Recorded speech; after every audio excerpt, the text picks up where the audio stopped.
Hello, everybody, and welcome to the Blatantly Biased Racing Podcast with me, Eddie Irvine, and him, Rangan Kang. Wait, what? How do you pronounce the Indian guy's name? Welcome to the Blatantly Biased Racing Podcast.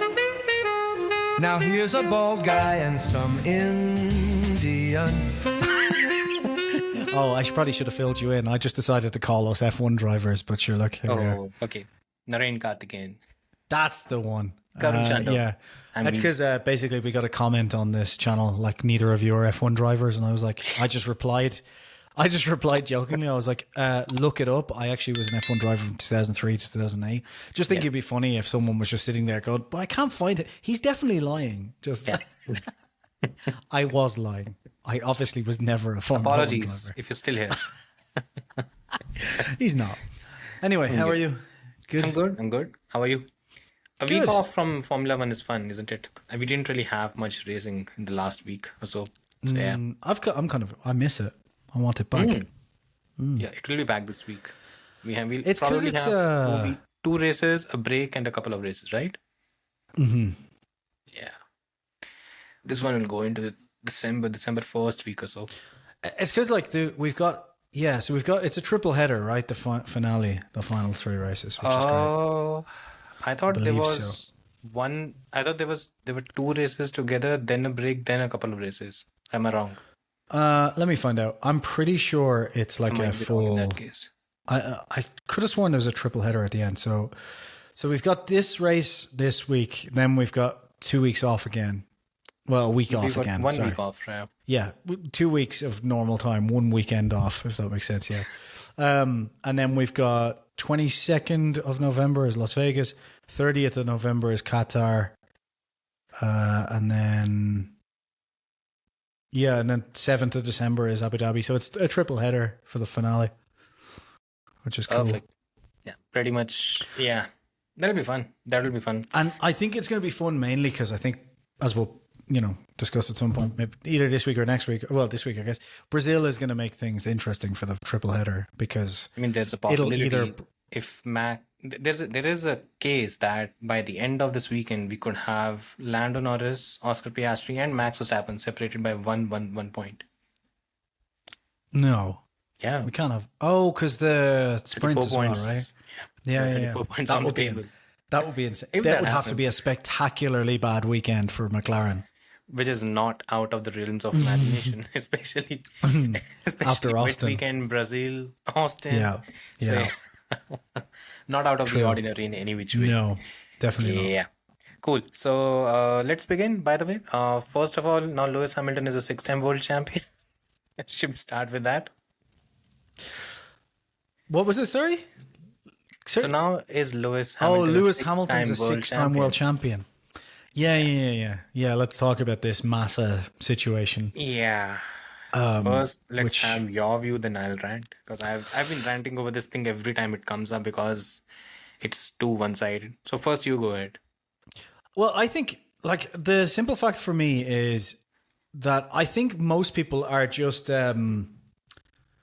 most people are completely missing the fucking point of this thing. Is the simple fact of it. Like, everyone's talking about, well, he's never going to get the title anyway. He didn't deserve the title. Like, he's, even if he did change that, he would have lost here and here and here and blah, blah, blah. Like, everyone's talking about the actual outcome. As I keep saying to people, though, is like, you're missing completely the point of the entire argument. The point is, like, for example, let's say Abu Dhabi 2021, just to use a non-contentious version of this, right? Of course. Yeah, that no one cares about. Nothing The happens. point is, No one talks about it. In Abu Dhabi of 2021, the point is that everyone knew what went on there, right? Massa made a call, which, as much as people hate to admit, was within the regulations, unfortunately, right? Regulations, by the way, which haven't changed yet, but that's beside the point. By the way, Mark Hughes stirred up quite a storm where he said that Massa didn't go according to the regulations. That's a bit of a different debate, but that's his view. Yeah, but look, the simple fact is the rules allowed the clerk of the course or the F1 steward to override basically anything to do with the safety car, which is pretty open-ended. Like he could turn the safety car upside down and put it on roller skates if he wanted to under the regulations. Like, it was pretty. That's one interpretation of it, by the way. And yeah. It will stand in court Yes, it will, because Max Mosley, even though unfortunately, he was a piece of shit, he was pretty good lawyer. So yeah. So anyway, the point I was making is, agree with that or don't agree with that. That's a different conversation. The point is, everyone knew exactly what happened that day, and therefore, Lewis and Lewis and Mercedes had the option to appeal it, and they spoke about it and decided not to. But they had the option to go to court and take it the whole way to the International Sporting Court. They could have done all of that. That was all fine, right? The problem with this situation with Massa is someone cheated and they didn't find out that someone had cheated until the year afterwards. However, allegedly, Bernie Ecclestone, essentially the owner of Formula One, not quite, but essentially, he was termed the Formula One Supremo for a reason, right? He did control quite a large percentage of it, even at that point. I think at that point he still hadn't sold everything that happened. It was done by him, basically. It was, but he still hadn't, I don't think, sold until CPC. CVC was not there. CVC, no, at that point, yeah. So, like, he owned pretty much all of it. And then Max Mosley, essentially the Formula One president. FIA president, the regulator president. So, for anyone who wasn't watching at the time, these two guys were essentially the decision makers in Formula One. What they said went. And this was not like the Liberty days. Really, what they said went. That was it. Like, it was a dictatorship by those two guys for the most part. And allegedly they both knew it was cheating essentially within the month after the situation, so well within the actual title, and therefore Massa and Ferrari could have appealed the decision for that race and so on to be cancelled. They probably would have won in court as well, because it was a fixed race, so it probably would have just been removed. And that's a big deal. He didn't have the chance to fight it. So what he's fighting for here is compensation, that I didn't get a chance to actually have every opportunity to fight for my title. Not that I want the title. The title isn't even on the cards right now. So everyone's arguing about the wrong thing.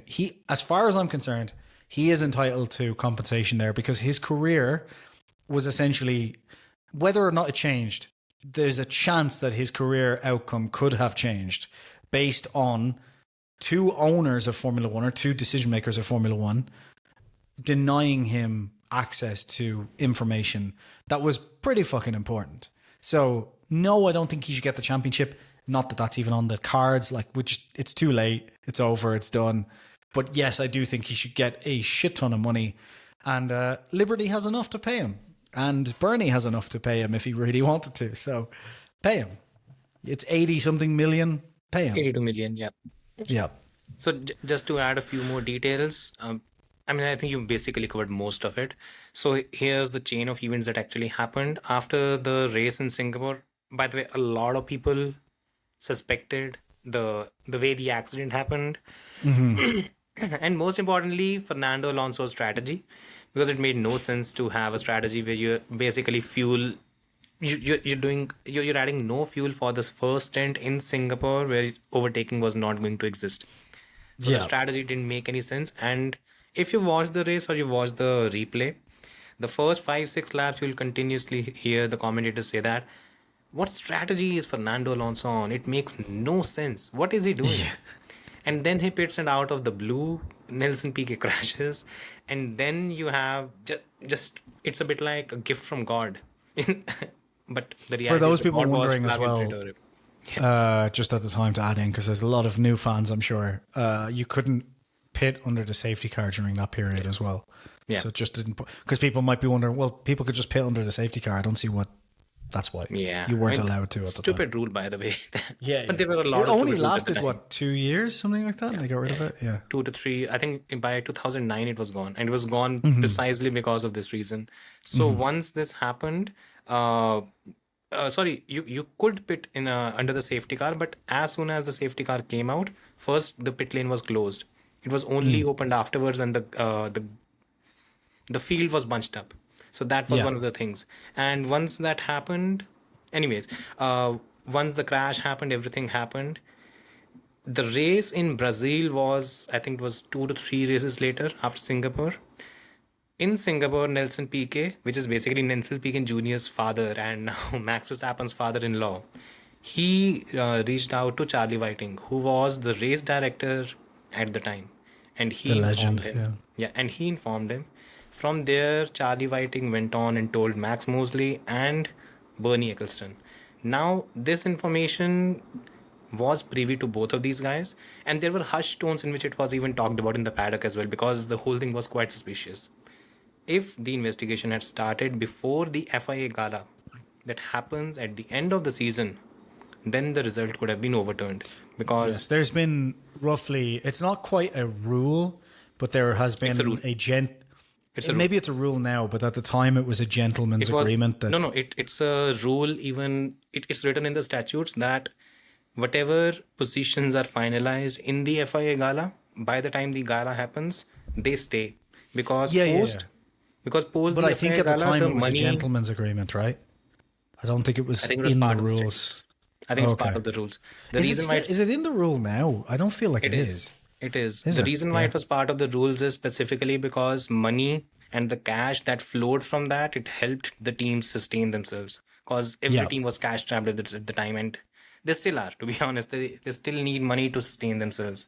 So that's why that particular date is set, after which you can say the standings and constructor championship and everything cannot change.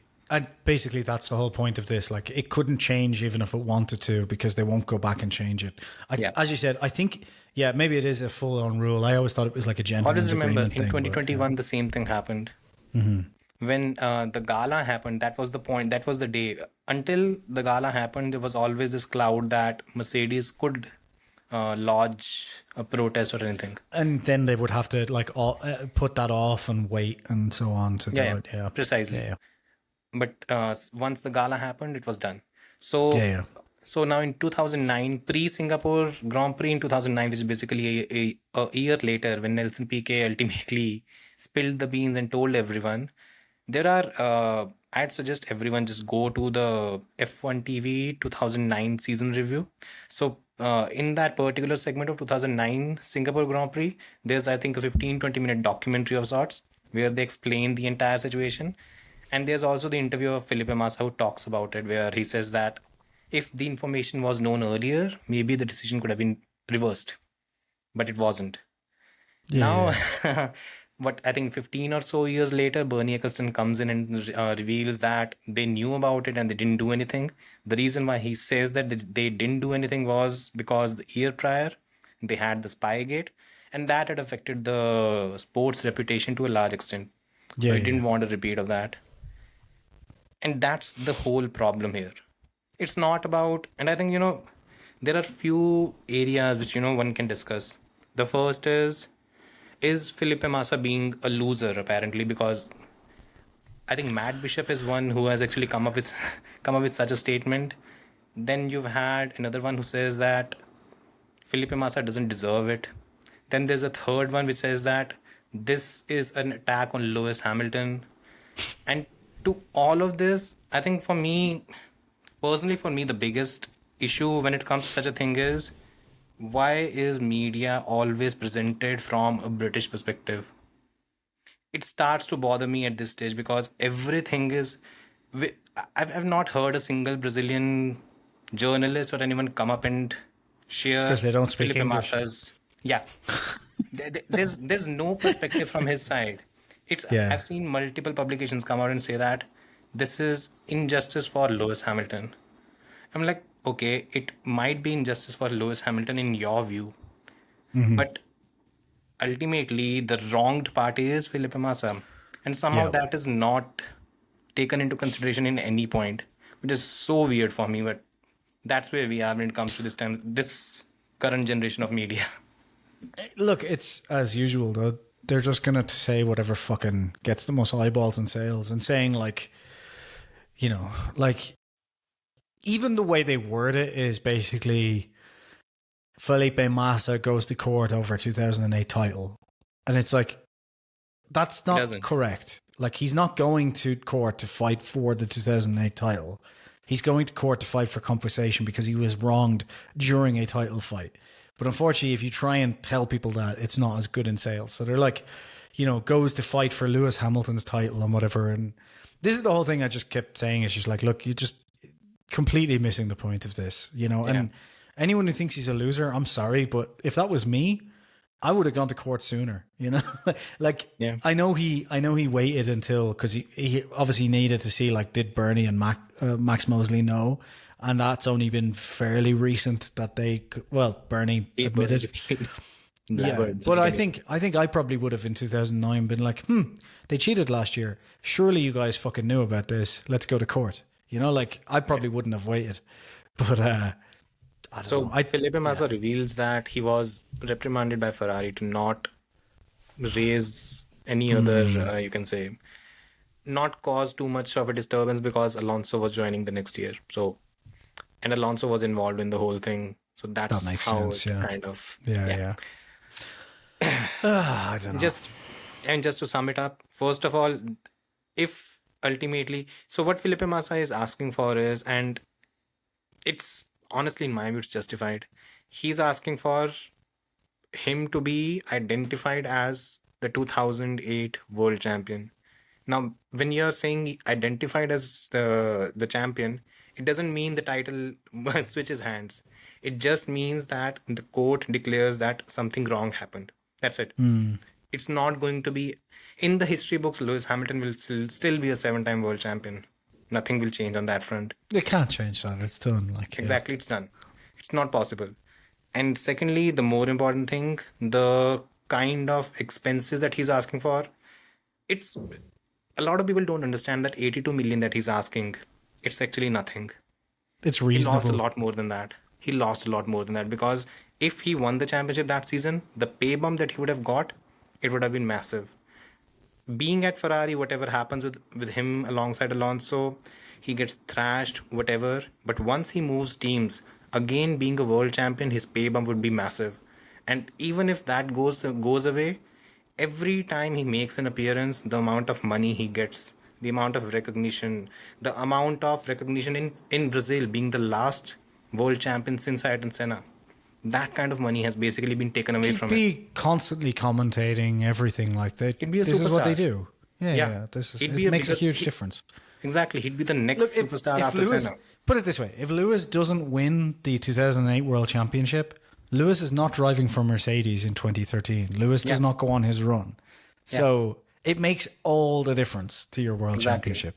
So, or to your career, sorry. So it's, you know, also, I hope hopefully I don't get sued now for my clearly racist introduction where I forgot the name of Narain Karthikeyan and said Ragnan instead, which is just a made-up Indian name. Of doing that, right? Apparently the Westerns have a habit of doing that. I might as well have just gone in. What was his name again? Rajneesh or yeah.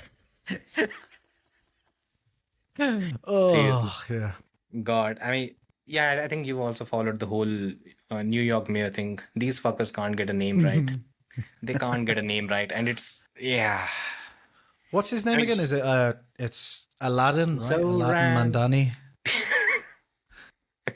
I mean, how much of an illiterate guy what was is, it the Family Guy joke where he's like, what's his name again? It's like something Mohammed, something 9/11. It's so bad. Oh man, yeah. Anyways, that country, that country is not worth discussion at the minute. Yeah. It's, moving on. Yes. Moving on. Yeah. Now let's you can say fast forward 16 years, 2008 to 2017 years. Now we're talking about the 2025 World Championship, and again we're talking about one of the protagonists. So Jason, what the fuck happened to Oscar Piastri?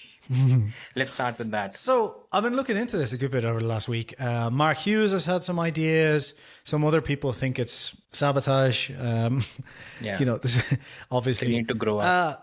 I did like Mark Hughes' discussion. I discussed it then on my channel as well, kind of went into it a bit more. It does seem to be, and it does make sense to me, that it's essentially a tire issue for him, which would make sense with the kind of low grip as well, that it would exaggerate that to an extent.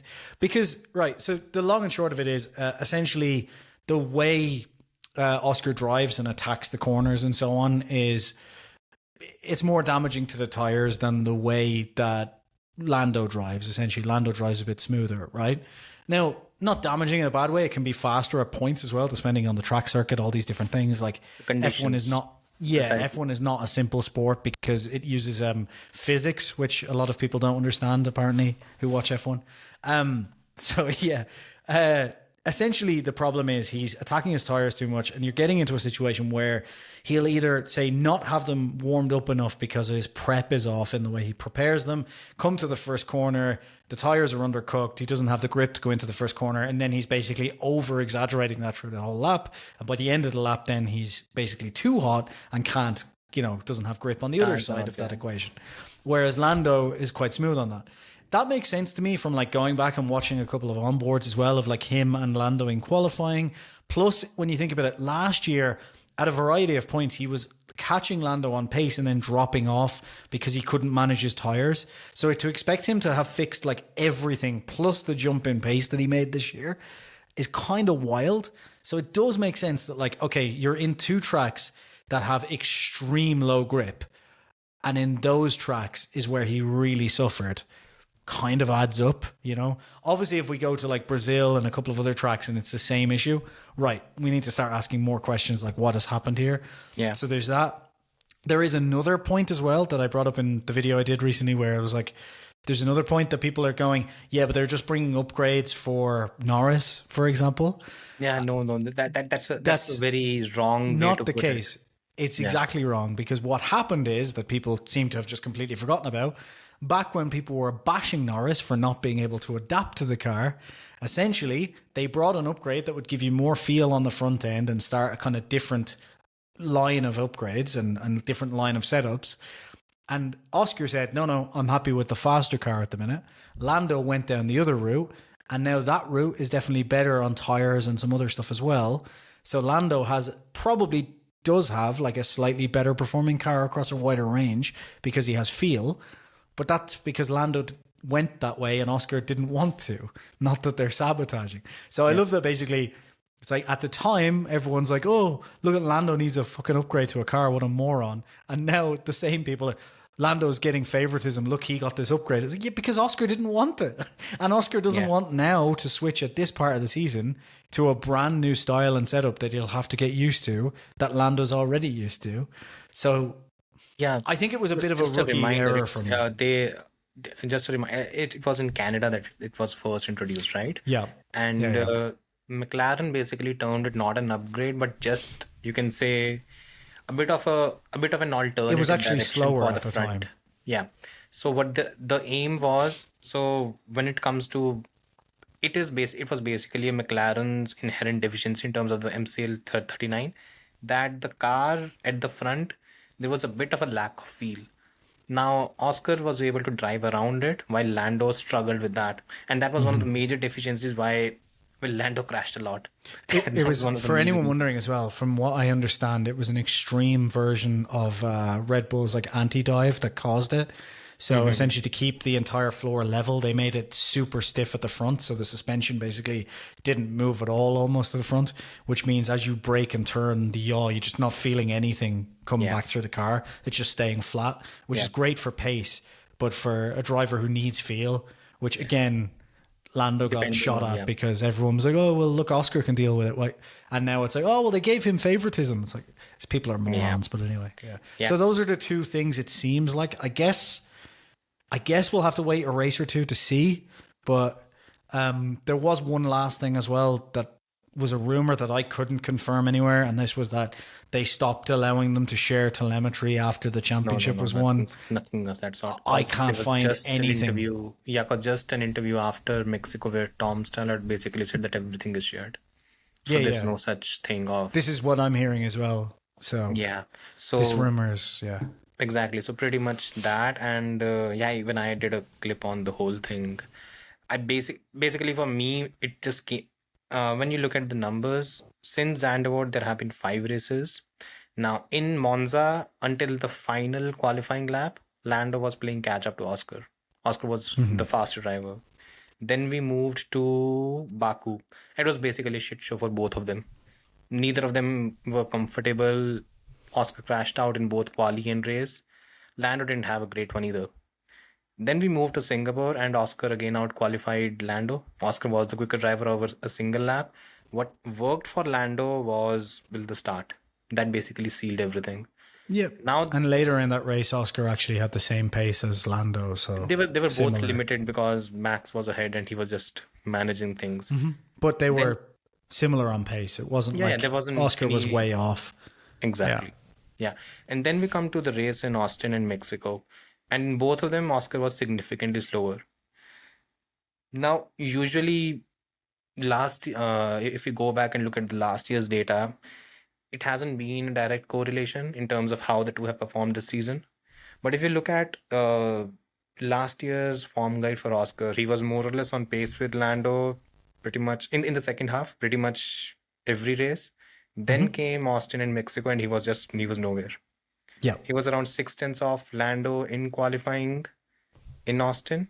Then in Mexico, he was knocked out in Q1. It was that bad. So if you compare it to that, he has improved a lot.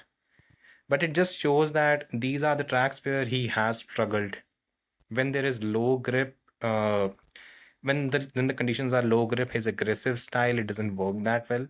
As Mark said in his article, that the aggressive style, it works on tracks where the grip is high. When grip is ramped up, or you can say, as the weekend progresses, Oscar and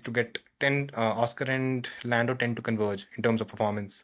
That's because more and more grip, the track grips up.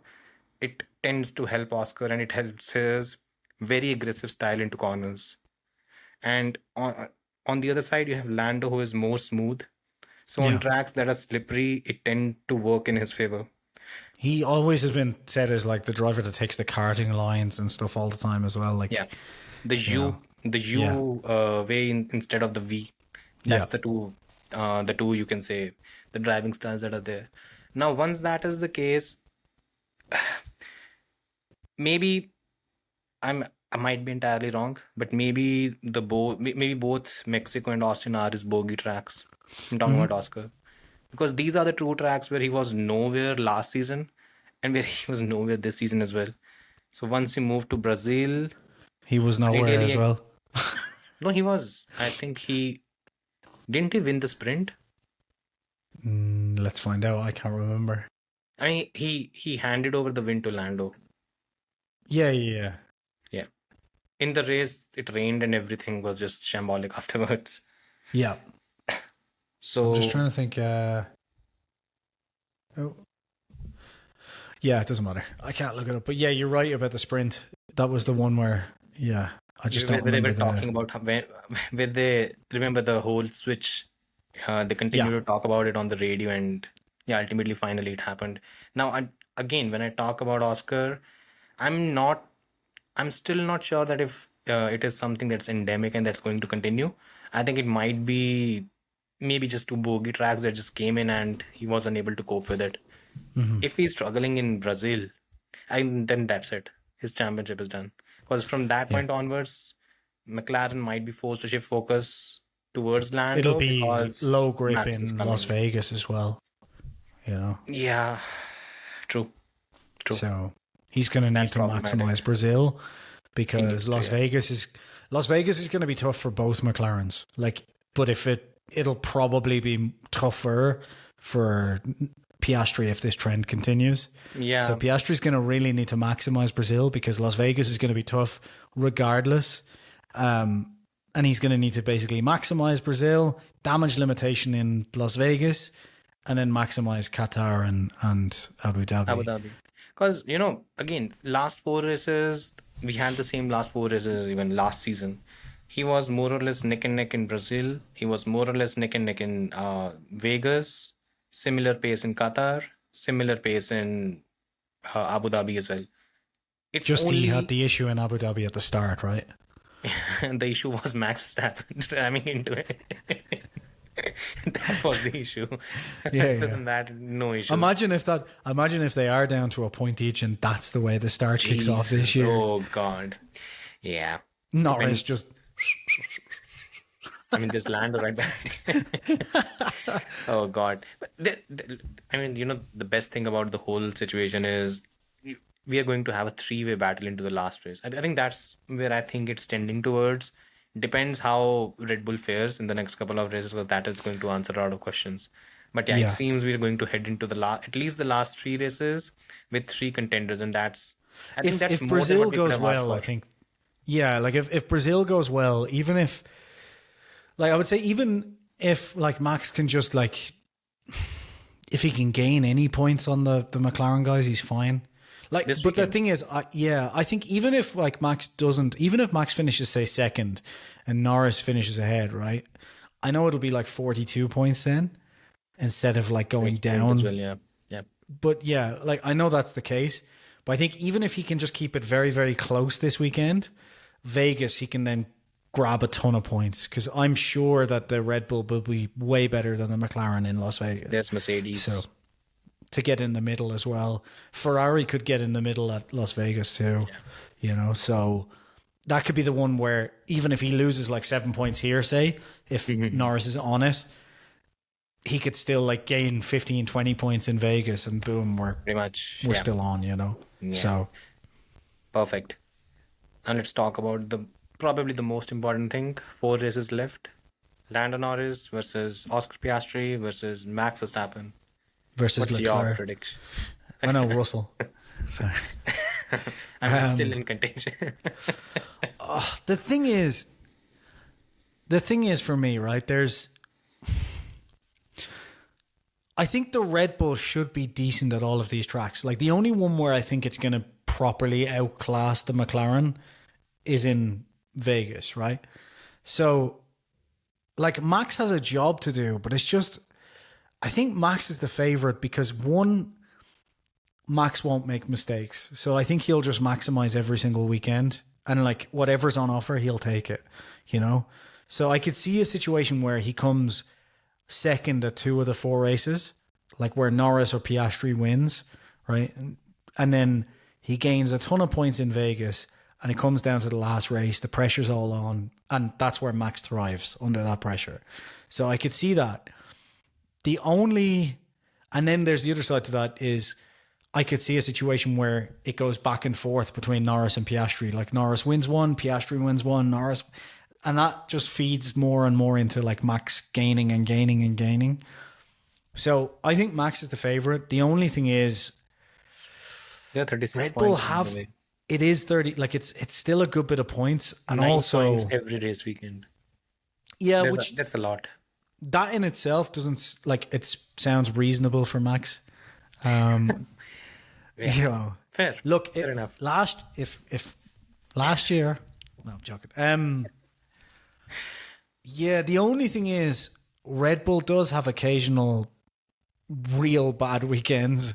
Yeah. And it's very occasional for Red Bull, but they do have ones where like everything goes wrong. And it only takes one of those weekends to just make it almost impossible for Max to catch up. Max can't have a repeat of Barcelona, basically. Basically, or like, Singapore where they fucked up the fuel, for example, last year, or like Monza last year where they did, right? Sorry, the year before that. Sorry. 2022, yeah. Was that 22 or 22? Yeah. 22. Or Hungary like, last season. Hungary or Monza last year where they end up like 7th or 8th and they're just stuck somewhere, all it takes is one of those races where Norris or Piastri gains 15 points on Max. And that just makes it like, it's not impossible, but the problem Max basically has at the moment as well is that it's not really up to him. Like if he wins every single session and Norris comes second in every single session, he doesn't win. In fact, I think Norris can come like Let's put it second this way. or third in a few Let's of put them. it this way. If Max wins every single race, the ones that we have left, he will be the champion because I don't back Norris to be second in every other race because there's That Oscar, is a fair point. there's George, there's Charles, there's Kimi, there's Lewis. They are going to play a role at some point. Yeah. And you can't really count them out. Just let's just break it down a bit because let's talk about the strength and weaknesses of all these 3 contenders. So first, let's talk about Lando. Where do you think he has strived in the last few races, and if we are going to talk about the last 4 races specifically, what would be his key strength? Qualifying? I don't know. I think for me, it's just that now he's reached a point where he's comfortable with the car. Yeah. That's a big thing. So once that happens, remember early in the season, you can just guarantee that once we have the last qualifying session, he's going to fuck up. Mm-hmm. That's done. We don't have that anymore. And maybe that was probably due to the car as well, to a certain extent. While we didn't really give Norris his due at any point. This was the thing we said earlier in the season. Like, it's clearly he's not comfortable with the car. Because I kept saying at the start of the season, I was like, if you're off in qualifying, especially given how fast we know Norris is, that's when you're not comfortable in the car. Because if you're off in qualifying and decent in the race, it's like over the race, you can kind of get in the groove of the car. But on one qualifying lap where you have to get to the limits, you can't. Yeah. You don't have the confidence in it. Yeah. What's the one weakness where you think that could possibly cost him? I think it's the pressure, right? Like that's the thing for me. It's like, I think Lando strives as the underdog when he's like, he's away from the spotlight, where no one is just expecting. Because look, what has happened in the last 5 races? Once the Zandvoort DNF happened, we didn't expect. I think a lot of people just ruled him out of the championship. They didn't really expect him to win. They didn't really expect anything, and while Max has been winning and racking up the points and taking all the spotlight away, Lando has not finished behind Oscar even once since the Dutch Grand Prix. And just when ultimately Mexico came and he nailed everything, and now he's leading the championship. Now all of a sudden the spotlight is on him. It was not him for the last 5 races. Now how does he fare? Because now is the real test. I'm really hoping that whoever took his delta off the dashboard for the sake of the title, to make sure we have 3 people fighting till the end, I really hope that the same person who took the delta off his dash has taken social media off his phone and somehow gone into like the Formula One website and put him as like championship contender, not leader, and told the commentators like, don't mention Lando for the next 4 races, that way, like. We'll have Sky Sports just saying, so Lando, you're 50 points behind in the championship. And Lando, what? Yeah. It's just the reverse psychology. It's mathematically impossible for you to win this championship. Relax, Lando. So you should just Don't forget worry. about it. Yeah. Focus on 2026. Forget about the championship. Have some fun. Yeah. You'll have Ted Kravitz talking completely in this tone. And like, Lando, forget about the championship. Just focus on this race. It's done. Yeah. Forget about it. Yeah. There's no championship at stake. Lando wins all 4 races. No issue. Yeah. And then when he wins the championship, be like, oh, I won. That's a surprise. I thought I was 50 points off. Yeah, I agree. I agree with you, because I have the same skepticism when it comes to Lando, because his rise has been impressive, because he was 35 points behind, and I also thought it's going to be a bit hard. And probably I think even Oscar thought that it was not going to be easy. That's why he let him by at Monza. Otherwise he would not have.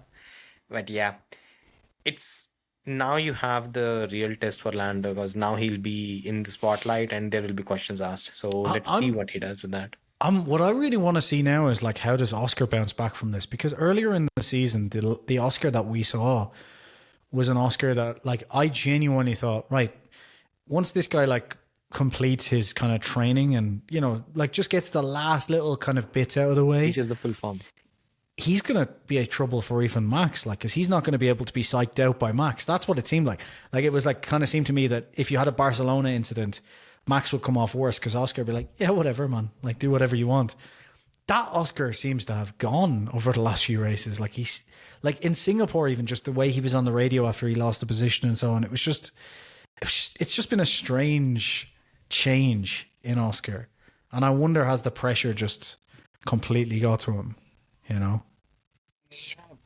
maybe. I think maybe it could be the case. The thing is, when he talks to the media and how he sounds, he still sounds the same. There's a bit of nonchalance to him, the way he approaches things. And as I said, there's been a lot. I think for him, the biggest, you can say, misstep has been Baku, where there were points on the table and that was foolish, the way he went about that race. But if you leave that aside, I don't think I think there's maybe a scope of points probably in Austin, where he could have done better. It just seems that the races in Mexico and Austin, they are his bogey tracks for some reason, and he's not done well there. And maybe This is the that thing, has isn't it? accentuated the problem that is already there. So Yeah. right now, what Oscar is facing is he's facing a Lando who is completely comfortable with the car, For now. and he was on those two tracks where he was not good enough. Now, last 4 races, how it goes, I think it's anybody's guess at this stage. Yeah. Because Yeah. again, there are, as I said, a lot of people have the memory of 2 races in Formula One. So right now, everyone's riding high on Lando and pretty much calling Oscar washed or fraud checked. It's neither of them, at least in my view, for now. If the last 4 races see Oscar completely dwindling away, I think we'll have our answer in terms of whether whether pressure has got to him, or he's just not fast enough. Yeah. Probably, right? I guess as well, it's like it's a couple of races. Like, we could do the same with Max earlier in the season, where like he's just given up on the title and he's lost. Like you could pick out any 2 races and make any narrative you want about any driver, really. So True. Yeah. True. Yeah. So I guess we need to see. For Max, what do you think is the biggest weakness that he'll need to be careful of?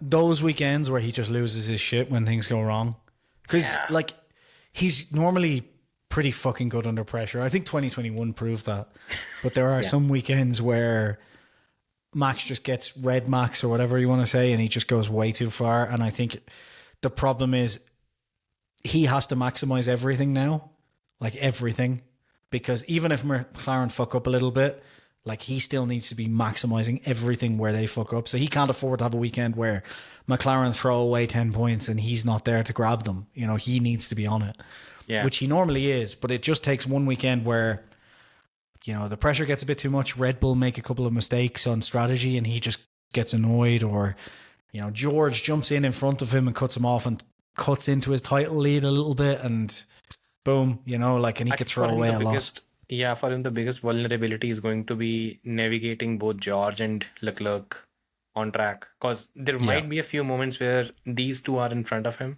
and how he makes his way through them or how he navigates that particular situation is going to be very important in many ways, because they are not going to give him an inch. Pretty much it's slightly personal for them as well. But yeah, let's see.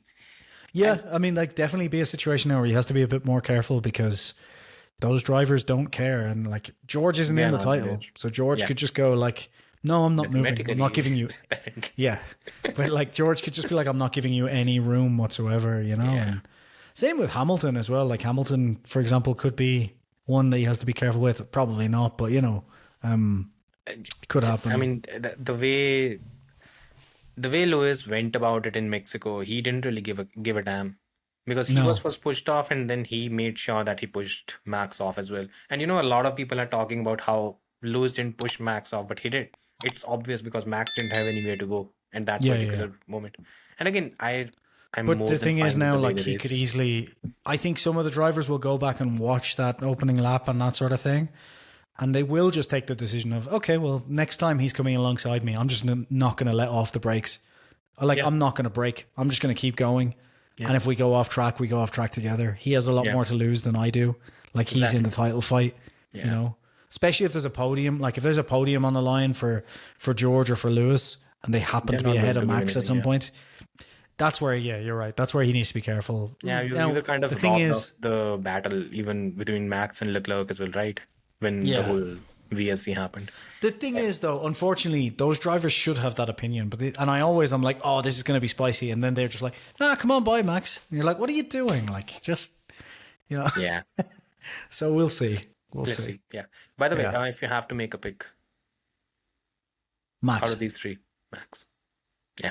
It's an outside chance, but the gut feel says Max, right? Even just in my 'cause case, if the other two drivers were like different teams, like, so if they were like, if it was one of them was driving for Mercedes and one of them was driving for McLaren, I'd be a little bit more skeptical of Max, because it'd be hard pressed for one of them's teams not to fuck up all the time. But McLaren fuck up constantly, and exactly. The problem with McLaren is that in crunch situations they fuck things up, and Red Bull never does that. Yeah. And even for now, the whole operation unit, it's still intact. It hasn't reached a point where where you can say the Horner imprint is gone, and now it's And also, I could see a situation where, say, we get to Qatar, and like things have swung, and Lando is fucked up or Oscar is fucked up. Like one of them is like way out now, and there's like 20 points between Max and Oscar, for example, right? Or sorry, 20 points between Oscar and Norris, for example, right? And Max is hunting, and it's like, yes, there's 2 races to go, and it's only 10 points per weekend, but realistically, like, you know, it's 20 points you're going to have to grab and fight Max. They're still not going to go, okay, Oscar, we're behind you. Lando, sorry. Like, they're just not, you know.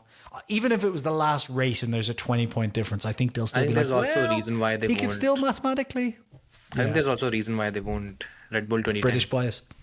Yeah. Red Bull 2010, the biggest example. Vettel was, 15 points behind Alonso? Yeah. Or 12, I think, but anyway. Yeah, 12 points, yeah. I think so, yeah. So even for Max, right, what he wants is, in the next 3 races, he wants to make up around 21 points to Lando. So that in the last race, if he's 15 points behind and he enters the last race, he's still within a shot. He wins the race and Lando is but P5 or less. Yeah. That's his championship. It's all on the table. It's just nice that we're finally getting one of these races again, isn't it? That I'm just coming down. pissed off about one thing, that the intensity and the friction is not there. And yeah, I think that also... I think this the final triple header it will be. I think the final triple header, that's where it'll be like cards on the table, nothing but the drivers and the strategists now. Like the cars aren't changing anymore. Like this is where we're at, you know, like it's may the best man win type of thing. Exactly. So after the best man, let's talk about the former best man. Apparently there are rumors from British media, apparently ESPN, that Ferrari is not looking to extend Lewis Hamilton's stint beyond 2026. So first of all, what's your take on the whole thing in terms of rumors? Because what I've heard, the rumors are dog shit. They aren't that reliable in terms. First of all, they are very, very vague rumors from where the whole thing has originated. Secondly, if you are assuming that Ferrari takes calls about its drivers 14 months prior to the date where they're looking to, you're fooling yourself. Ferrari is not that. Ferrari does not think that far ahead, because honestly, you don't. But they signed Lewis a year before. Yeah, sorry. Yeah. Unless Lewis is on the table. Yeah. Well, unless Max is on the table, or you know. Yeah, he's. I think. Look, so I was talking about this literally just before this podcast, and the rumors are, as you've pointed out, there's rumors of George Russell, but there's also rumors of Behrman as well replacing Hamilton for 2027, because you know Behrman just had a good weekend and whatever. I think it comes down to where, it comes down to where Ferrari are next season. Like, I think the thing is, I could see them not extending Hamilton next season if they have a good car, but I think they may have to keep him if they have a bad car. And the reason I say that is, then it's up to Hamilton, I guess, in that situation. But like, the reason I say that is, I think if they have a really good car, Leclerc will thrive, and I think that Hamilton's not going to be able to get close enough to Leclerc to make it worth the while in pay difference, because they're paying Hamilton like 3 times or 3x what they're paying. 4 times. Nearly 3 times, isn't it? Leclerc is at 22, 24 something. Hamilton, I thought he was at 35 for some reason. That's George. That's George's contract. George is at 32, 33 something. And Lewis's overall contract after the whole bonuses and everything is around 100. So right. So like, you can't really like justify paying him that much. I know for Ferrari it's not a huge amount of money, but if your car is performing well, right, and Leclerc is winning, why do you pay the second driver way more than you're paying the driver who's winning, right? And also, like, the marketability of someone like Lewis just drops every year where he's not performing. That's the way Formula One works, you know? Like, yeah, but the Lewis Hamilton fan is never going to buy a Ferrari. That's a bit racist. No. I don't even mean it on that front. I mean, I in know. terms I of just the thought I'd age put you group on the and the spot. demography that is there, they're not going to buy Ferraris. I know. Yeah. I know. I just thought I'd put you on the Jesus spot Christ. there. But yeah, Yeah. Great yeah. job. Look, I just think it's from a simple maths perspective, it's just not going to be worth the money, right? So like Leclerc sticks around. Then obviously, if the car's doing well, I just think Leclerc beats Hamilton in that situation anyway. Like, one, he's younger. Two, he's coming to his peak. Hamilton, I don't think is at his peak anymore. I think that was 2018, personally. And I just, like, that happens. Like, older drivers get older and they're just not going to be able to perform as well. And when you've got Behrman, who's only going to be getting better, when you've got some like Behrman that's performing good, you've got other drivers on the grid that you can get way cheaper to perform just as well. For Ferrari, I feel like Hamilton is like, can we have a distraction from the car not being great? Like, because remember when they took Hamilton on, it was at the start of 2024. It wasn't like when they were winning or chasing for the title at the end of the season. It was when the car wasn't great, So like, it was the thing was there was Red Bull and there was everyone else when Lewis made the move. So Ferrari, like, this was a big kind of press move, and that won't be there anymore. What do you think the logic was? Because I mean, even not the logic, leaving the logic behind, because Ferrari never operates on that. What do you think? What was the expectations that Ferrari had when they brought Lewis into the team? I think it was one of those like big rejuvenation calls. I think it's like what you do. For example, like Aston did this with Vettel and with Alonso, right? Like, I don't even think you assume they're going to perform on track because they're world champions, right? You assume they're going to do okay. That's my point is more like you're not really thinking about performance in that situation. You're thinking about what it brings in terms of like intangibles to the team. So like a big signing of Hamilton is a big show of intent of like, we're going to fight for this. Like, we're willing to spend everything.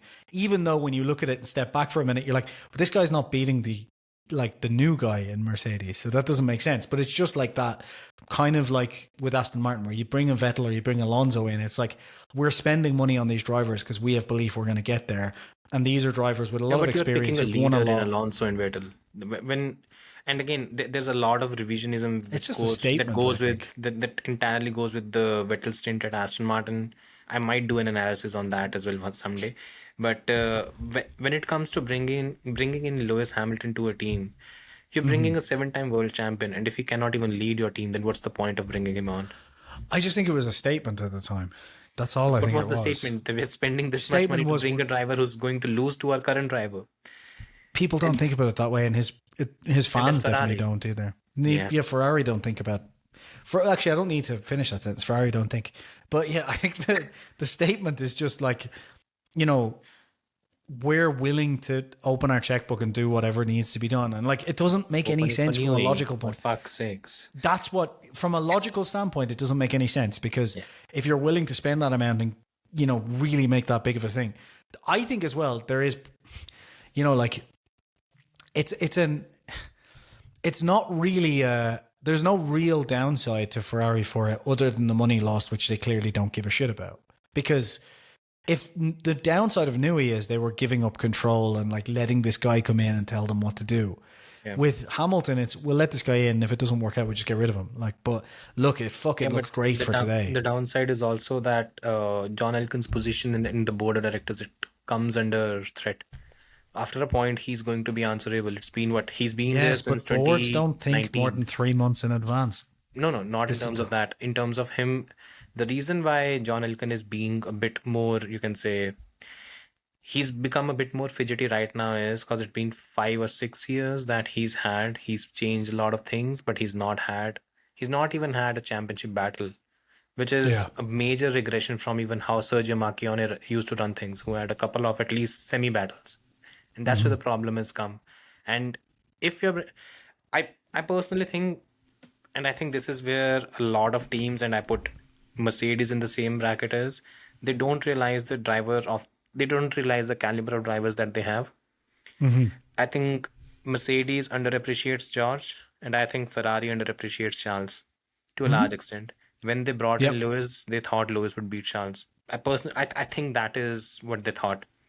And once that has not happened, once the adaptation process is, look, Lewis in the last few races, if you take a look at his qualifying and stuff, the pace is there, but he's a tenth or so off Leclerc, Hmm. which is basically the static region where Carlos Sainz used to perform. And that gap is not decreasing as such. And I don't expect that gap to decrease either. We might not see any change in the next 4 races. And next season, we have new regulations. And I'm not entirely sure Lewis would be quicker to adapt to that compared to Charles, especially No, I don't think comparing so the either. age of the two drivers. Yeah, yeah, yeah. That's where you have to question what was the point of bringing him on. And if you're going to get rid of him, you need to have a long-term thinking in terms of who is going to be your next driver and for how many years you're bringing him on. And more importantly, are you willing to let Fred Vasseur build the team around the driver, or is it going to be another case of throw him out, put another guy in? Because that's what Ferrari needs to answer now. There are a But lot of questions. this is what I was saying though. Like, I don't think it's logically thought out. I think it's short-term thinking. I think it was just signing Hamilton is a big like statement of intent from their point. Yeah. The statement doesn't actually say fuck all. It's just like, look, we're signing this big driver, like the most successful statistically driver of all time, a 7-time world champion, harking back to when we had a 7-time world champion, Michael Schumacher. Like, it's just making a statement that boards like to make, Right. which is, look at this money we spent that says fucking nothing in reality, but hey, everybody, look at all the Spend the vibes, money. as you said, we've just created. This is why the two of us talk about, like, Red Bull might be okay for now, but it's going to be fucked in future, because this is what boards do. They're like, okay, how do we win? Well, it's going to take 5-6 years of like real slog, and we're going to have to do this and this and this. All right. Well, how can we tell people we're going to win? Yeah. And it's like, Exactly. what? Like, what are you Yeah. talking about? There are no shortcuts to the whole thing. And I think Ferrari is going to have bigger problems next season if Leclerc leaves. Because if Leclerc is leaving, first of all, Leclerc leaving, he's going to gain a lot of sympathy from the Tifosi because they love him. And he's done everything possible for the team. He's given them, 7 or 8 years, and it's Ferrari that has not delivered in any which way. So once he leaves, the Tifosi is going to turn on Ferrari. There's going to be a point where they are going to raise question of what the fuck is going on. Yeah. And you have to question which driver would be foolish enough to join Ferrari at that particular stage. Most Because of them, unfortunately. I'm not sure I have anyone in mind that is going to do that. Ollie Behrman he'll be stuck there. That is one guy that would be there. But I don't even know that there is any other driver any of the top drivers that would be willing to join Ferrari The at top that stage. drivers, no. Like, unless next season Mercedes does really, really well and George gets dropped after winning a title and Aston isn't open for some reason, or Aston's not doing well, and George just goes, yeah, fuck it, I can go there and change them. Like, I don't know. I think you could get like the world champion who has no option, or the Carlos Sainz who just got kicked out of a top team who has no option. Like, Or one of the McLaren duo. Because Yeah, like- Leclerc replaces them. this is just the thing. It's like, it's this short-term thinking. That's the problem. And until they change that, they're not going to win unless they get really lucky. And the only way they win, like, is if they happen to have built something for next year and everybody else fucks up. That's it. Like, that's... And the reality is in F1 luck, you don't win by luck. It's not entirely based on luck you win championships. You'll win a race or two, fine, but you're not winning championships that way. And Even Braun, for example, that was a situation of they had planned something well in advance, yeah. and things came together. And sure, there was some luck involved in that, like the Mercedes engine came together. Yeah, they would were have won lucky. without the Mercedes engine. Quite Probably, clearly. yeah. And like, also, there was a bit of luck in the fact that Newey didn't spot the thing that Braun double spotted, diffuser. like, yeah. So, Ross like, Brawn did. yeah. No, my point is a bit of luck that Newey didn't spot that when Braun did, because Newey could have easily have Braun spotted talked that about solution. it, right? There's this thing where I'm reading Total Competition right now. It's the Ross Brawn Adam Parr book. So I'm just reached that particular point where he talks about the Honda era. I've not reached the Braun part. So according to the Braun movie, they specifically talk about the technical meetings that they had, because at the time they used to have this just before a regulation change, and Braun specifically mentioned that there could be a double diffuser that could be added here, and his view was just pushed aside that okay, it doesn't make a difference, because the reason why they moved from 2008 to 2009 was they wanted a cleaner car, because earlier there used to be these appendages attached to the car. Now they removed all of that. It's more cleaner. So the double diffuser was a way out, and ultimately when Newey got to know that okay, it's fine to have one, he brought it on, and ultimately there was no looking back for Red Bull from there onwards. But yeah. So yeah, like there's a bit of luck involved that like people don't spot things and so on. Yeah. Like this is Aston 2023, for example. Like there was a bit of luck there in that it wasn't that Aston. Yeah, like it wasn't that Aston did a better. Like it wasn't that Aston created the second best car. It was that the teams that should have been second best fucked up really badly. Yeah, like really badly. Like Ferrari, Mercedes were just nowhere. That's what that like.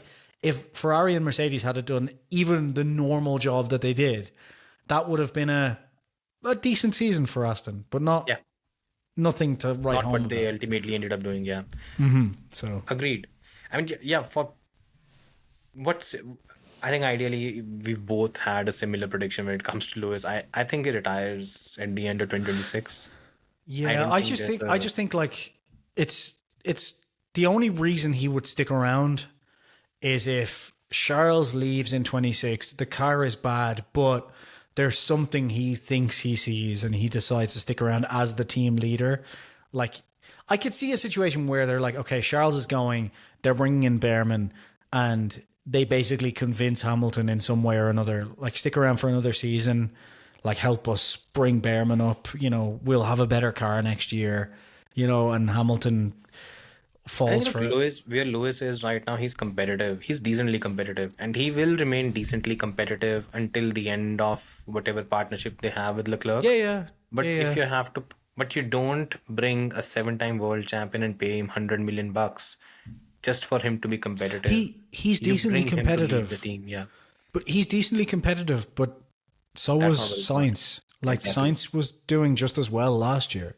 So it's not an upgrade. Like, apart from the marketing perks, it's not an up. And even the marketing perks, I'm not seeing that much of it. Like, I haven't seen. I know it's a different world. No, I'm not. I know it's a different world, but like, I'm not seeing like Ferrari ads with Hamilton splashed all over it and stuff like that. It doesn't make a difference, to be honest, because as I said, the Ferrari fan is not going to buy Ferraris. Sorry, the Hamilton fan is not going to buy Ferraris. It's a different demography. The kind of pay bracket that, or the income bracket that you're looking at, that's going to buy Ferraris. It's not a Hamilton fan per se. I think in all these things though, you're trying to buy future fans. Like that's what happened with Schumacher as well. Like a lot of the kids who like were my age grew up watching, like, say, Schumacher or whatever. Those kids that went on to be rich would have bought a Ferrari based on remembering Schumacher. Not because Schumacher's driving right now. And that's my point. Like, if you're a guy in your teens watching it, you'd think they'd have like splashy Hamilton campaigns so that those kids who grow up to be rich go, fucking, I remember when Hamilton was on it, like, I'll buy a Ferrari now because of that. That's I don't even see any of that.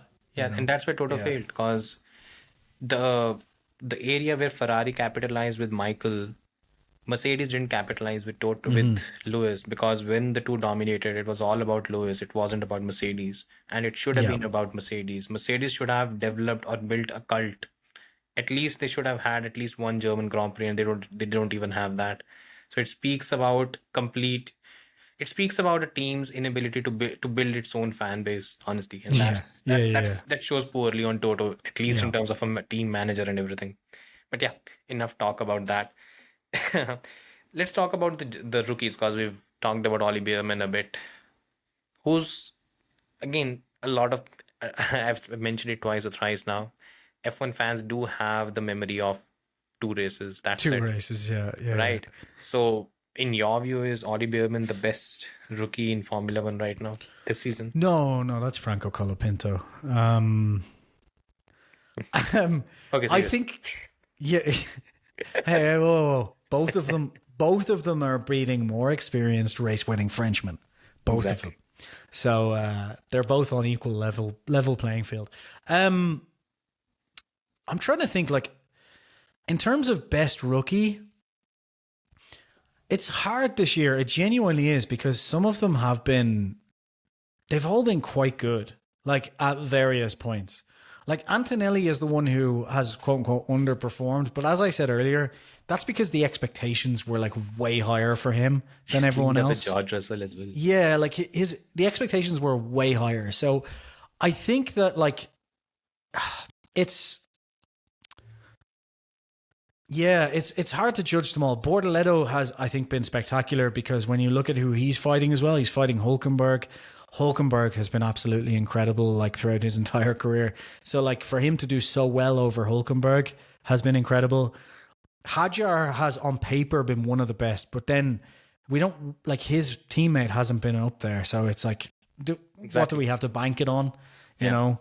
And Behrman, he's had the best peak, I think, like one of the best peaks. It's up there with a Hadjar, because it's a Haas, like so close to a podium on merit. You know, no one DNF'd ahead of them or whatever. Like, it's just, it is what it is.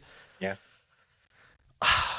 I think it's a hard call, because I think they've all done very, very well. Yeah. If I was pushed, I'd say Franco Colapinto, but I'm not allowed to, because he's not technically a rookie for this season. I don't think it's Behrman because of consistency. I think I would either go with Hadjar or Bortoleto, because I think both of those guys have been consistently just great. Like, there's been more times, it's harder to pick their bad weekends than it is their good ones, because they've had so few bad weekends, where I think Behrman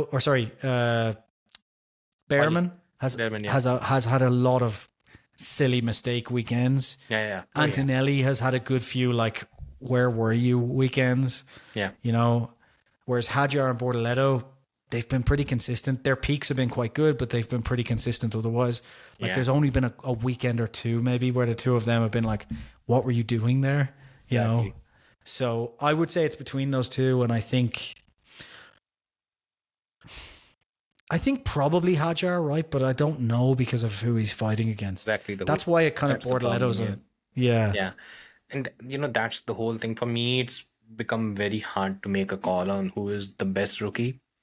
Mm-hmm. At least in terms of performance, I think the best thing that one can do is look at who they are facing, who they have in the other car. Now, Hadjar has an underconfident Liam Lawson who is basically fighting for his career. It's quite obvious that he's fighting for his F1 career, and that's not the best version. So it tends to flatter Hadjar to a certain extent. Then you have Bortoleto, again, Hulk, I love him. It's just that he's closer to the end of his career than the start, and he's changed teams, and he's not been comfortable with the car. He's said it quite a few times. Bortoleto has his peaks, but there are a few races where he has also gone missing to a certain extent.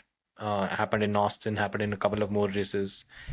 You talk about Ollie, then he's had a few stinkers. I mean, he's at 10 penalty points, and if he makes one more mistake, he'll be basically banned for a race.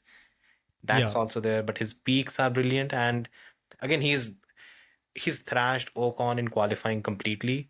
And then there are races where he's quite clearly the better Haas driver. Yeah. And then you talk about who's left, Kimi Antonelli.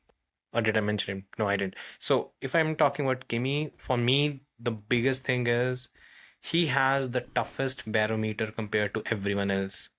Because Hadjar has a teammate who is underconfident, under pressure. You can use any word for that. You have Bortoleto, who has pretty much a driver past his peak and much older and joining a new team. Then you have Behrman, who has a similar issue because Ocon has joined a new team, new power unit, and he's raised his issues with that. George Russell is firing on all cylinders. There's no area where you can say that George is slipping up. He's a top 3 driver in every aspect. And against him, Kimi in the last few races, Kimi has been neck and neck. He finished ahead of George in Mexico.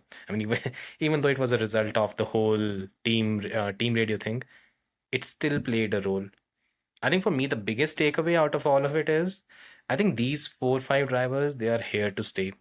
And I think what they're going to do in the next couple of years is what we are going to see now is we're going to see turnover. We're going to see the Yeah. Gasly's, the Ocons, the Albons, the Sainzes. I think they will slowly get pushed out because now the new breed is coming in. And it's a bit shocking to say because other than Sainz, none of them have crossed 30.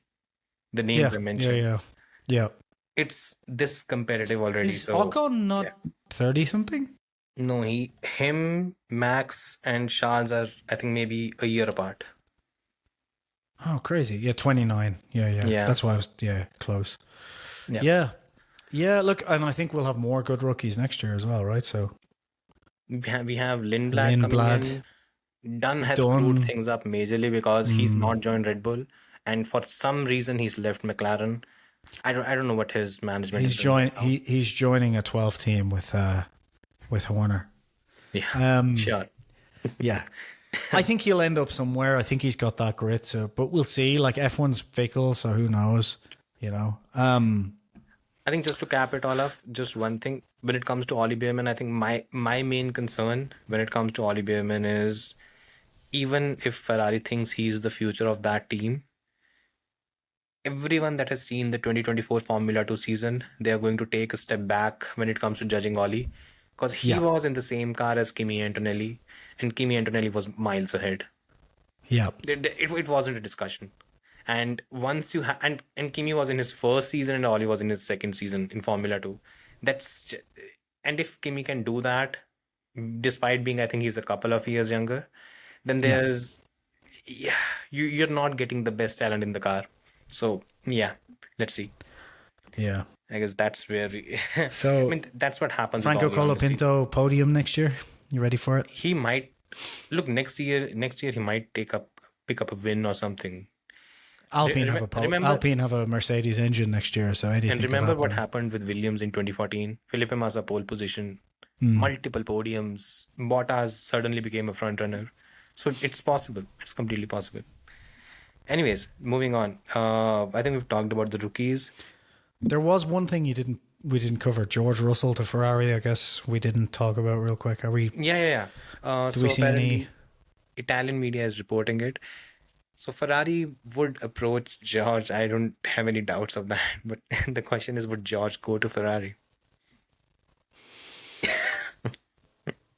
Only if his entire world falls apart in some sort of life-changing, life-altering, horrible situation where he decides that his two options are to quit and retire or go to Ferrari.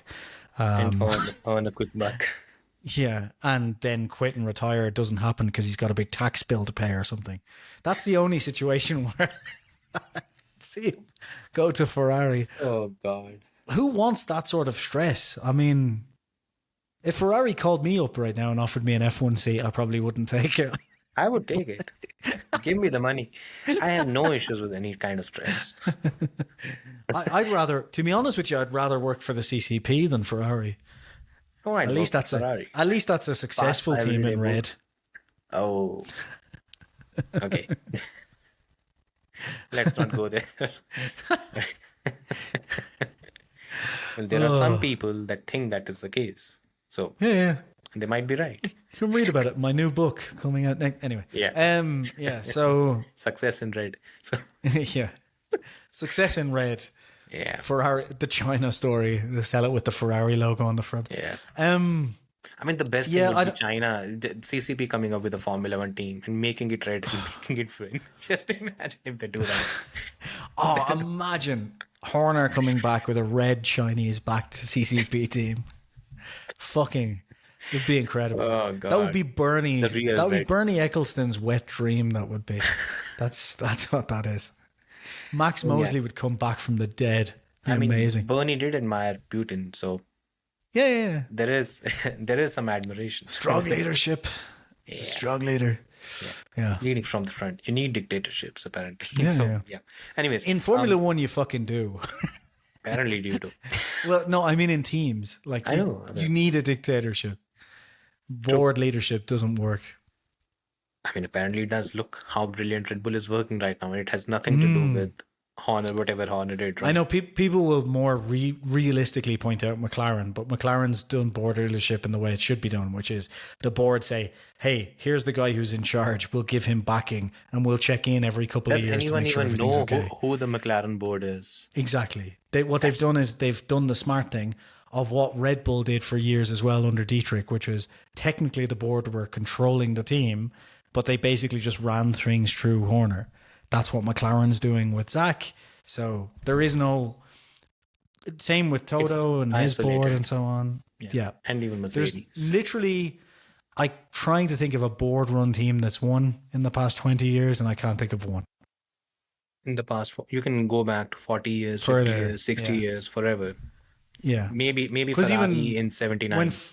When Ferrari was winning the last time, that was because they gave complete control to Jean Todt essentially and his that wasn't a board crew of merry men. Yeah. So it just doesn't work. Yeah.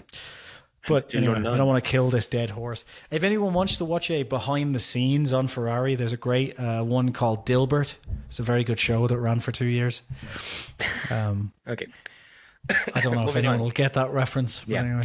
Yeah, moving on. Let's talk about the Brazilian Grand Prix because apparently it's again the weather forecast keeps changing, but for now it seems there's going to be rain on all 3 days. Oh, lovely. So Max wins the title? I don't think any Max Verstappen fan should be happy that it is going to be a wet race, considering how things have gone in wet races this season. Think about it. I'm trying to think which races were wet this season. I'll tell you. Australia. The Miami Sprint. Mm-hmm. The race in Silverstone. Yeah. How far ahead was McLaren to this next best car? Yeah, but that's because they had a rocket ship, you know what I mean? So they have the same advantage already, even right now. So what is happening this season when it comes to the wet weather is for McLaren's key advantage is keeping the rear tires at the optimal temperature and not letting it get overheated. In the wet weather condition, that particular, you can say the particular advantage, it accentuates itself even more and no car is able to keep up. We saw it in Australia. We saw it in, I think the biggest example was the Miami Sprint where everyone was just too far behind. And then we went to the race in Silverstone and again, similar thing happened. Piastri toyed with Max, if you remember, at the start of Silverstone. And that's not easy to do. Yeah. If it rains, I think it's probably going to be worse off for Red Bull and they'll probably want it to be dry. Just my take. I think they might want it to be dry. That could be the case. You know what? There's a fair point to be made there because this season's Red Bull runs best when it's in low downforce conditions. And if he has a dry track, he can gamble a bit more with a lower downforce configuration. For sure. Yeah, like they can. But if he goes then to wet racing, running a low downforce wing is going to be, whereas the McLaren then will be able to log on the downforce. And we know the McLaren runs best when it's running that high downforce setup. Mm-hmm. So, you're right. I mean, rain could actually... Then again, we'll be sitting here next week going, I can't believe Max won that wet race with 6 safety cars by 415 seconds. How is that even possible? Season. Yeah. But look, last season that Red Bull was on rails. The way, the kind of pace that Max had, it was sensational. And again, just even now, even if I concede that McLaren might be a more potent car, I don't rule out a Max Verstappen win because if you have to win a wet weather race, it's not only about just having performance in the car. It's also about making the most of clutch moments when it comes to strategy, when it comes to when you have to pit, not make mistakes, not run off, stuff like these. And if you have to back a team, you have to back Max and Red Bull. You don't back either Lando or McLaren to not make an error, or Oscar and McLaren to not make an error. Because we saw them make an error last season. We might see them again this season. So, you can. I mean, going into the weekend, I think I'd still say that Max is going to be the favorite. But if it rains, it's probably going to be a bit harder for him. but it might, you can say, it might raise the stakes to a certain extent, because wet weather means susceptibility to mistakes. And neither of the top three can afford even a single mistake right now. That's the situation they're I facing. think the other thing though is like a wet race also means strategy becomes more and more important, like making the right calls at the right time. Yeah. Especially if we get what we really want is not a wet race. We want like a mixed condition race where it goes from wet to dry, because otherwise a full wet race is just relatively boring. Like it's just, so if we get those mixed conditions, that's another place where I think Red Bull wins out, because Red Bull, in terms of making the right calls in operation, is better. Yeah. Thanks to Laurent Mekies turning the team around from a team that never got things right, as we all know. Was always so defensive. Yeah, remember 2023, how fucking shite they were? They were just such a terrible team. And that was, that's only 2 years ago. It's almost as if the team wasn't that bad that long ago. But anyway, yeah, we'll see. But what's your top three prediction? I'm still going to go with Max. I just think Max and Brazil, apart from when Lewis wouldn't beat him because Lewis is better, obviously. Have to make up for your racism earlier.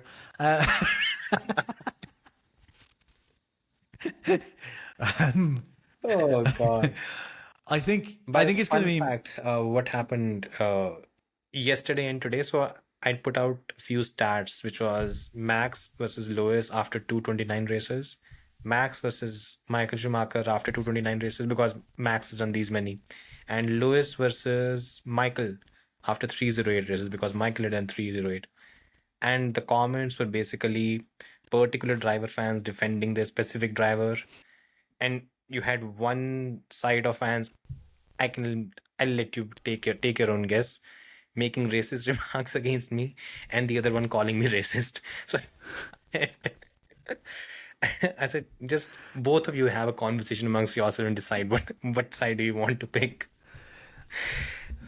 I didn't really say anything. I just said, after these many races, these many pole positions, these many championships, these many wins, that's it. Nothing else. And just giving stats. Yeah, that's it. Here's some facts, people. And everyone's like, you fucking racist. Like, yeah. Oh, God. This is the world we live in now. I mean, I think what we've proved basically is humans are probably the 7th best species on the planet at this stage, and it's dropping quickly. Yeah. You're being generous. Yeah. I'm also being quite mean to rats. I have them at 8th at the minute, but I think they're getting there. Yeah. Yeah. Moving on. And I fucking hate pigeons, and they're coming in at a close number 9 at this stage. So it's getting. I'm really hating humans right now. My guess for the top three. Jeez, yeah. Top 6 species is that where we're at. Yeah. Top 3 dolphins, definitely at the top. I love dogs. think it's dogs. Yeah, dolphins. If I could walk a dolphin, I'd probably have one over a dog though, because I think it'd be more interesting. But I tried putting one on roller skates and he died fairly quickly. So it's just it is what it is. PETA, we're not happy with that. Quickly. Top 3. Yeah. Evolution. I was testing evolution. Turns out it's all bullshit. Doesn't happen. Yeah, didn't evolve at all over that 24 hours. You're sounding like Tucker Carlson. Yeah. Did you have him killed? That sounds like an accusation. It's not an accusation. No. Yeah. Oh, that was an interesting interview. Top 3. I'm going to go Max, Oscar, Lando. Yeah, I'm not even sure I want to put Lando in the top 3 because I have a feeling I just have a feeling that Lando's now winning the championship. Like, he's ahead in the championship. He's on the momentum. This will be the one where Lando will finish P10 when Oscar and Max are up the road or something. Yeah. So, yeah, I'm going to go Max, Oscar, George. Final lock in. Yeah, I think it's going to be Max, Lewis, George. Wow. Because Lewis he's been pretty good when it comes to wet weather races with Ferrari, and I thought you were a racist. Anyway, sorry. Go on. I'm making up for it. This one has gone off the rails. This one. Yeah. This is off the rails. Yeah. Coming back to the topic. Yeah. So Max, Lewis, and George. George, because I think Mercedes in the wet weather is going to be, it's going to be Yeah. handy. So yeah, that's my top three. I think Lando might have a bad one. I have a feeling that the first time the lights are shining bright, and we know what happens when it happens with him. So yeah. It will be really funny now if like Oscar and Max are like in P9 or P10, Lando wins the race and like Good thing we don't have too many Lando subscribers who are going to come here and say mean things. yeah. By the way, if you guys know any Lando fans, bring them on board. And tell them Yeah, to subscribe. any because there's like 3 or 4 of them I think around, right? I guess. That are old enough to be allowed near a computer by themselves. And on That's that the problem. bombshell, I think that's it, right? That's everything. No, we have questions, by the way. We have What? Yeah, we have 3 or 4 questions. Let's just go through them quickly. Okay, so Oh first yeah, I is see them. so first is from Flaky. The last couple of races, your predictions were mostly the opposite of what actually happened. Exactly. So could you please say Max wins dominantly and Oscar gets a DNF? Also, please say this track doesn't really favor the McLaren car and the weekend will be completely dry. You seem to have more power than you let on. Yeah. I mean, we should have first read the questions before making the prediction. So apologies. I'm just Flaky, looking you at these already now, did. yeah. Yeah. Yeah. Okay, so next one is from Anirudh Shankar. You guys mentioned, oh God, I hate it. You guys mentioned in the previous pod that if McLaren really wanted to favor Lando, it would happen so subtly that we wouldn't know. I hate myself for saying that. Well, Yeah. we'll see. We will see. We will like, see. At the Next 4 moment, I races, think yeah. at the moment I think it's quite explainable. Yeah. If over the next 4 races he's nowhere, Yeah. McLaren's got some splaining to do, basically. Like Much. And not Yeah. us, by the way. McLaren's got some splaining to do. Do you think this is currently the case? In his post-race interview, Oscar mentioned that he has been driving the car different to what he had been used to earlier in the year. I find this strange, especially given that McLaren haven't been bringing upgrades since before his slump. Did Oscar mention that? I didn't hear that. He said something on the lines of they need to check the car because he's not been comfortable. I mean, that's what I remember from the audio file that I went through. But maybe I wonder, is it something like he has switched over to Lando's path because that's now faster or No, something? he hasn't. That's not happened. Okay. That much I can confirm. Mm-hmm. So yeah. Okay, next Chahiro. Hey guys, what's up? Great. Just a thought about the Mexican Grand Prix and it ending under the VSC. It ended under VSC? It didn't It end ended under VSC, but it was neutralized by the VSC, basically. Yeah. Like the final race between Couple of- Leclerc and Max and Oscar and Behrman, was it? Were basically destroyed by the VSC because it might as well have ended under VSC because the VSC ended after the main overtaking points. So yeah. Maybe it wasn't needed, an overreaction, but some laps before, Lawson came across the marshals on the truck. They didn't have was any lap fire 3, right? extinguishers, but scary nonetheless. F1 seems to take safety seriously sometimes, and in the closed setting of a truck, it can be done, unlike in rallying. So you are warned. Calais is coming and he can do magic stuff. Okay, yeah, so he's more or less correct in terms of what he's mentioned. By the way, funny thing, the Mexican He also said, Motorsport "Thank you Council- guys, you are awesome." That's the Yeah, we most shouldn't miss important that. bit. Yeah. We agree, we are. We are with you on that. Yeah. Thank you. You're awesome for commenting that. Yes, Anyway, yeah. we love you. Sorry, the Motorsport Council is being sued. Is this what you're going to get into? No. Is- The Mexican Motorsport Council came and blamed Liam. Yes, Lawson. Like, Yeah. what the fuck are you doing? I have to say, as a proud permanent resident of this country, I absolutely love that level of just like, no, it's not our fault. What are you talking about? It must be your fault. I'm not doing it. I can only imagine this is what happens when Trump calls the president here. Is like, I need you to sort your cartels. Whoa, you set up those cartels. Trump's like, did we set up those cartels? No, we didn't set up those cartels. I think you'll find you did. She's saying we did.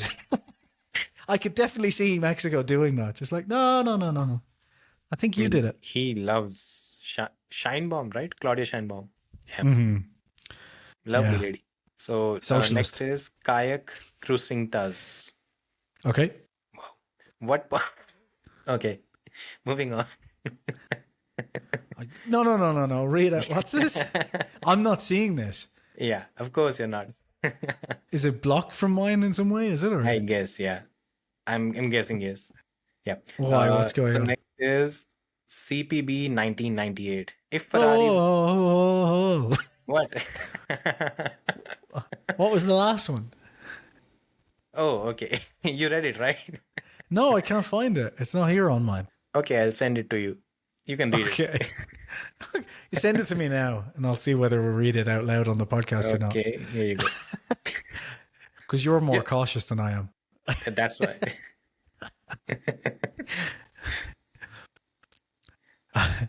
Jesus. I'll read the last question while you're setting that though. If Ferrari, this is from CPB 1998.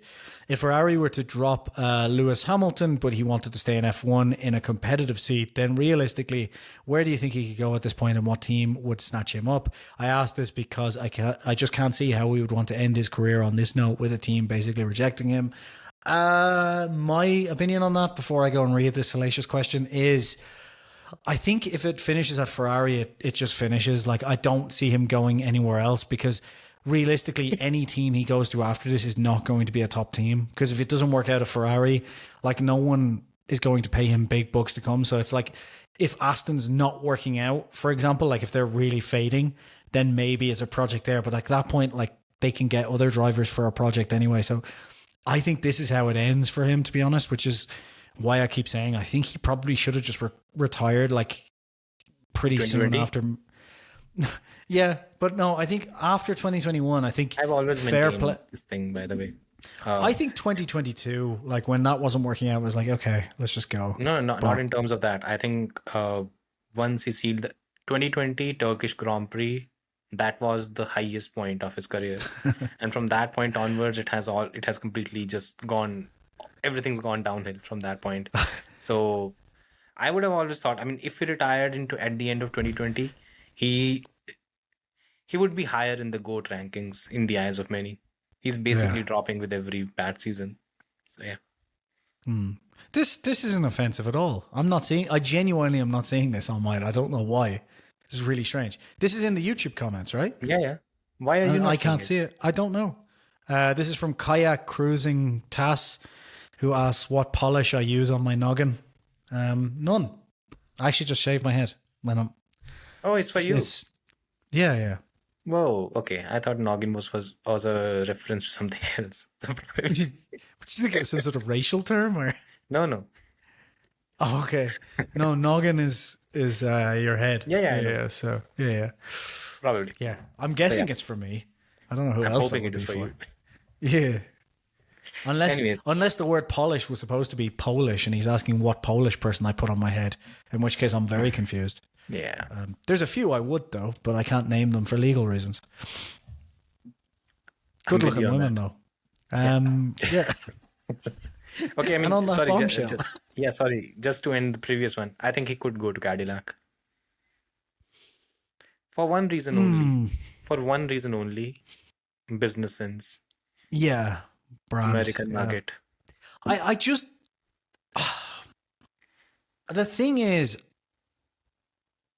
if he had stayed with Mercedes and even stepped down from Formula One and said, look, this isn't working out, stayed till 2026, see what happens, whatever, but just leave after that, he could have had this, like, I've been with Mercedes my whole career. He could have been the guy selling the cars, like this big injection, Yeah. I feel like he's supposed to have that with Ferrari. That was part of the idea. Yeah. If he gets booted from Ferrari, like if they don't take up the option at the end of 2026, Ferrari are not calling him up and be like, hey, can you come and advertise this Ferrari for us? That's just going to be that. No, they would. Like, they would. Does he go? I think it's way more. I think I think the legacy is not going to be there, but let's be honest, after 2024 it was done. He didn't really have the if you don't have the performance, there's one way you can win the championship, and that's by doing the Fernando Alonso thing. Join a team, make sure you have the owner's son in the other car who is mediocre. Build the car, make it the best possible car. Hope it's the fastest, win the championship, and fuck off. I don't What he think should have Lewis done was has in the kind of 2022, he should have taken a couple of years off and then come back. And the reason for that is look at Schumacher, for example. No one counts Schumacher's Mercedes years, really. They're just like, yeah, but that was a different Schumacher. So if he had he could have easily 2021 left, came back now. Yeah, but Michael came back at 41, right? Lewis is 40 right now. That's where the problem is for him. We've seen the decline right in front of us. Honestly, he's lucky. He's very, very lucky that Williams apparently had a contract clause that forced Russell to stay at Mercedes in 2021. Or we wouldn't even be talking about 2021 this season. No. Easily, I think that would have been done. If George had have joined Mercedes in 2021, Max would have won the title much handier, basically, is what I think, because George would have taken a ton of points off of Hamilton, and it would have been a three-way fight, and Max would have won easily. So So shame for George. Or imagine if George had won that season. Fucking hell, that would have been a talking point. Very different Formula One that we'd be living in right now. Exactly. You know, the entire different, the butterfly effect of that happening, the parallel universe. Yeah, it's a bit sad the way Lewis's career is going, but I mean, he's had his time. He's done. This is the thing of like the fans of drivers getting so upset sometimes. Like, I mean, like, you see Max fans being like, yeah, Red Bull have treated him awfully and stuff earlier in the season. Like, he should leave and whatever. And I'm like, the guy just won 4 fucking titles with this, like, you know, with this team. Like, just relax a little bit. Like, and Lewis's fans being like, oh, this is ridiculous. It's like, he just won 7 titles. Like, just, you know, he's won enough. Like, picture yourself as a Leclerc fan. Like, you know, have some dignity here. You know what I mean? Like, this is... Like, I don't know. Oh, God. Yeah. That, you know, once you make that comparison, everything seems comfortable and easy. Yeah. There are Leclerc fans out there. And there are Ferrari fans out there, by the way. Not many of them are left and not checked into mental asylums, but they are still there. Yeah. I assume only Americans now because, you know, they're the only people crazy enough to support something that doesn't work. So, you know... and by the way, for anyone who thinks I'm getting political, I'm talking about the whole fucking country. Because no matter which side of that shit show you support, neither of it works. Yeah. Anyways. Welcome to the Blatantly Biased Political Podcast.